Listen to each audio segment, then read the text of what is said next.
What's up, everybody? It's your boy Baybar to Go Bar with another Magic the Gathering Puzzle Quest video. Thank you for coming today. Appreciate you watching. Appreciate you subscribing. Again, let me know feedback you have in the comments. I really appreciate all of that. So, anyway, today we're doing something a little bit differently. We are trying out a Pauper deck. By Pauper, in this case, I'm meaning nothing but common and uncommon cards, no rares, no mythics, no elites.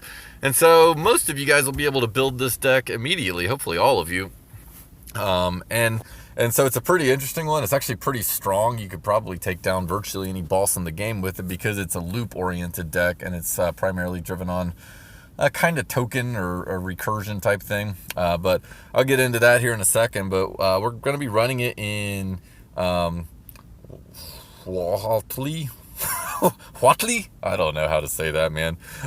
I call her H2. So we're running it in H2, and H2 is currently in the vault, and she's an excellent planeswalker, one of the best in a long time. She has really good mana gains at +5 on green and white. She does have a big negative on black, but being able to get 8 mana in a single match is a really big deal in this game, and it actually enables a lot of cards. Plus, having +5 on green, and a lot of the gem converters are green. In fact, virtually all of them are. That's a huge perk. So she's really strong from mana gains alone. But then when you add to that her skills, her first basically create a support with whenever you match 3 or more white gems, gain X loyalty, where X is 3 plus the number of creatures and creature reinforcements. So creature reinforcements is a big deal in this one. So if you have just a stack of 2/1/1s and you match, 3 green gems, then you basically get 6 loyalty right there. That's huge. If you get a bigger stack, it gets bigger, and if you have a second creature, it gets bigger. So you can gain an obscene amount of loyalty with that skill. In fact, you can get so much once you get a little bit of a board state going that you can play her second or third virtually every turn, assuming you can keep the Radiance Blessing support on the board. But we usually want to play Empire's Warcry. Draw 2 cards for each creature you control, then gain 8 mana. So it's ramp, and it's a lot of card draw. So that's a really, really strong skill, and that might become relevant today. Just to give credit where credit is due, this deck was built by Summon Ghost for the most part. I made a couple of tiny little tweaks to it. I probably made it worse, but I'll explain my tweaks here in a second. If you don't know who Summon Ghost is, basically just go into whatever events are running right now.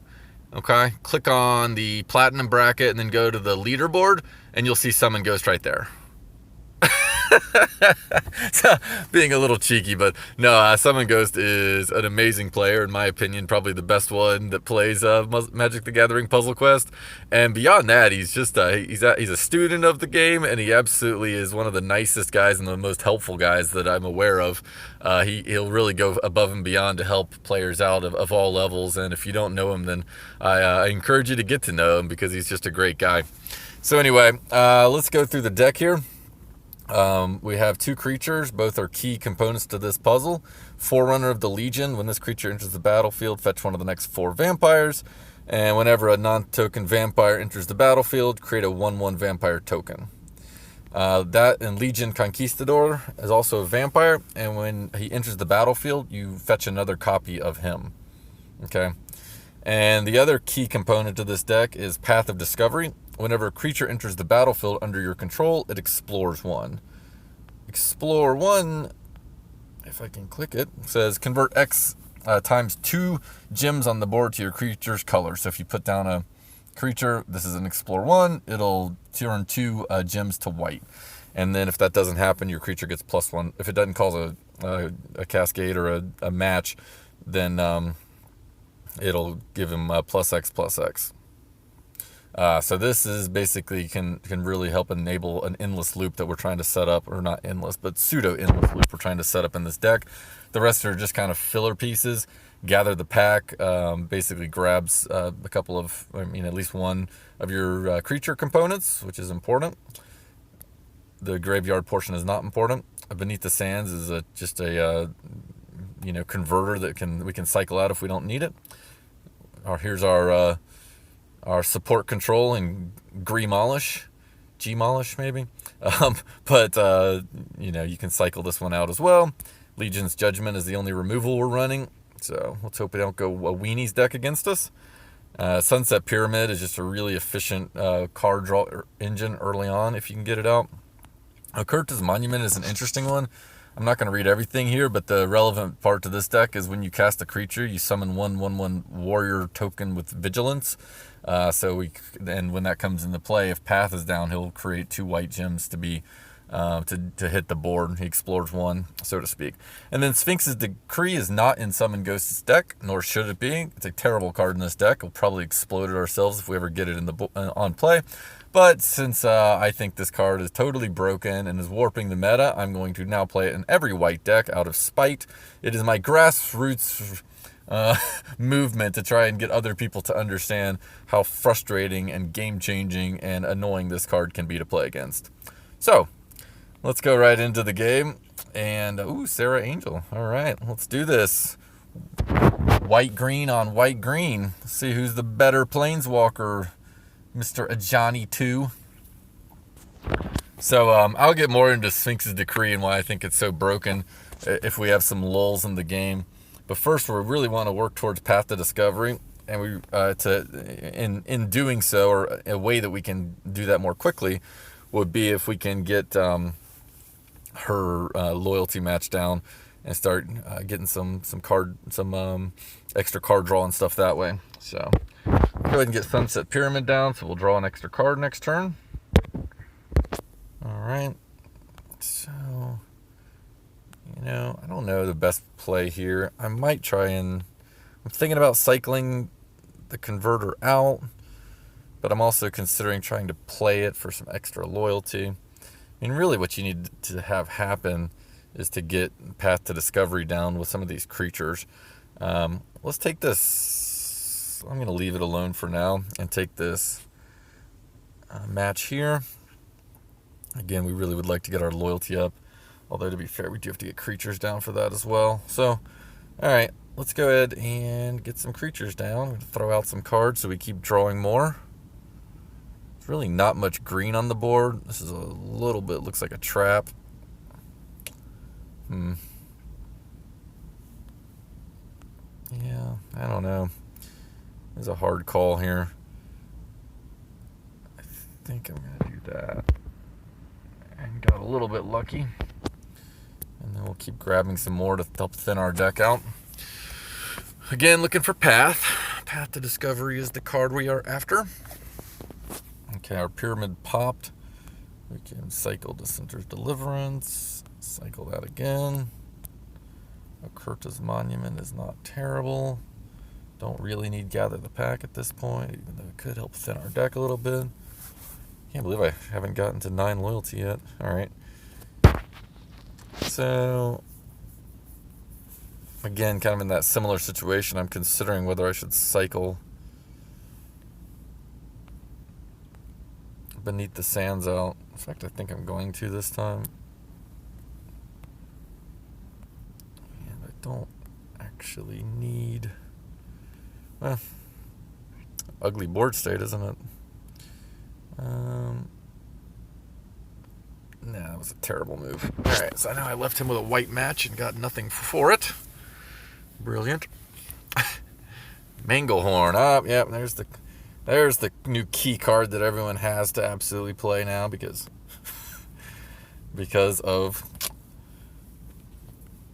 Sphinx's Decree. You can no longer use normal support control. You must use crappy creature support control. Alright, let's see. I guess I'll go ahead and drop that. Even though we don't have any green or white matches that I can see. And then we'd like to go ahead and work Path onto the board, which is the play we will make. I'm trying to figure out exactly what to do with Okerta's Monument right now. I'm not sure I really need it, but I'll leave it alone for the moment. Of course, I keep giving him green and white matches and getting nothing for myself. Oh. Wow, I think he just randomly took an awful loyalty match. Greg to the rescue. Alright. I think the right play is see if I can cascade into that by playing Legion Conquistador. So we'll take this green into this black, even though it'll landfall into my support. That's fine. All right, let's do it. So there we go. Path down, creating little vampire tokens. Those were 2 explorers there. Didn't hit anything, but that's okay.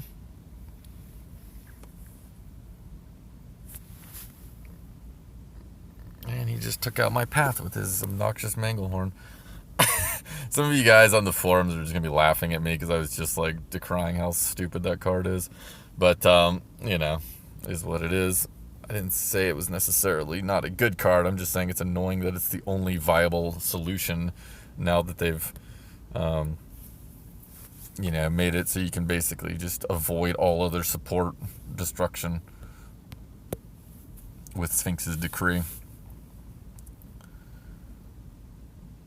Double Manglehorn to start. Are you serious, man? Come on, man. Oh, he might be running a similar path type deck.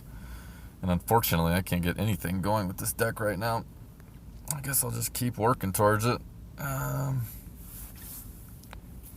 guess we'll go to the Conquistador since he's about to get killed. And we'll have our... Damn, he's broken all... I didn't realize my first had broken too. Oh, this is frustrating. Alright, there's Path again. Alright, let's see if we can get something going, Dave. So next turn... Still don't see much of anything great. Even though that worked out pretty well. And you see how much loyalty I just gained right there? An obscene amount. So here's Okerta's monument. Selecting for us. Do we want to pick another creature? Sure, why not? Let's reflip him back out. Now Path creates 2 more white gems. And yet we still managed to not cascade in all 6 of those. That's okay. I bet we will this turn. So we're going to basically chunk a bunch of stuff. And we're probably going to finish the game here on this loop. I'll show it to you, hopefully. Alright. I don't actually need all this stuff, but I'll just leave it. Who cares? Alright, so... we kind of want to leave white gems alone right now.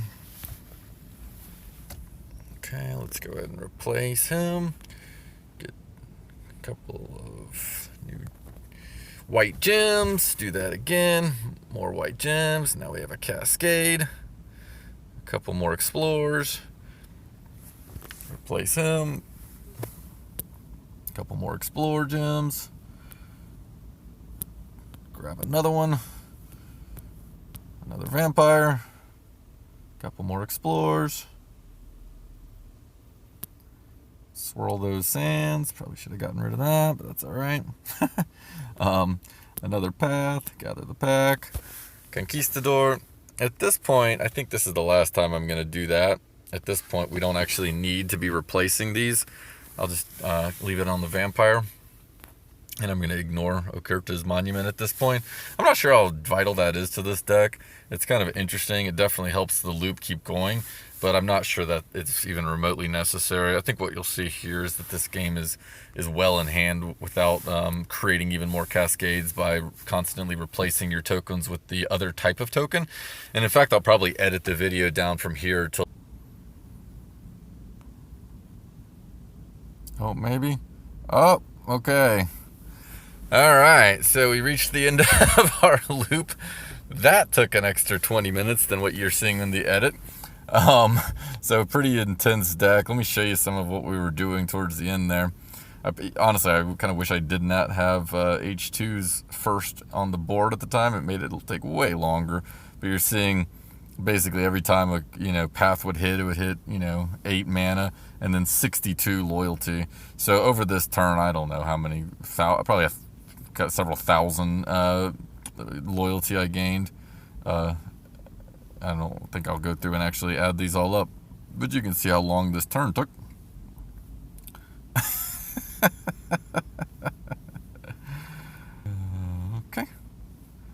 Yeah, we're still going.